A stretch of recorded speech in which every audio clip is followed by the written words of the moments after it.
আপনাদের একটা অন্যরকম জিনিস দেখাই। এই যে বরফ দেখছেন না, স্তূপাকারে জমে আছে।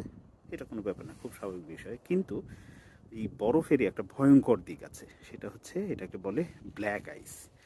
ব্ল্যাক আইসটা কি, এইটা দেখাই। এটা হচ্ছে এই যে এই জায়গাটা দেখছেন, পানির মতো একটু মনে হচ্ছে ভিজে আছে, আসলে পানির মতো ভেজা না, এটা বরফ জমেছে। বরফ জমে এটা এই যে পিচের যে কালার, ওই কালারই হয়ে আছে। দেখে স্বাভাবিক মনে হতে পারে, কিন্তু এটা এতটাই পিচ্ছিল, এটা চিন্তাও করতে পারবে না। পা দেওয়ার সাথে সাথে পড়ে যাবেন। এই কারণে স্নোর এই সময়টাতে আসলে প্রপার জুতা পরার পরামর্শ দেওয়া হয়। তাছাড়া পরে কোমর ভাঙা, মাথা ফাটার মতো ঘটনা ঘটে, মানে বড় ইনজুরিতে পড়ার একটা শঙ্কা থাকে। এটা বোঝা যায় না, অনেকটা লুকিয়ে থাকার মতো অবস্থা থাকে। আর এর থেকে পরিত্রাণের একটাই উপায়, সেটা হচ্ছে যে এই যে যখন স্নো পরে, আগে বা পরে হচ্ছে লবণ ছিটিয়ে দেয়। লবণ ছিটিয়ে দিলে এই অবস্থা থাকে। এটা কিন্তু মারাত্মক ধরনের পিচ্ছিল।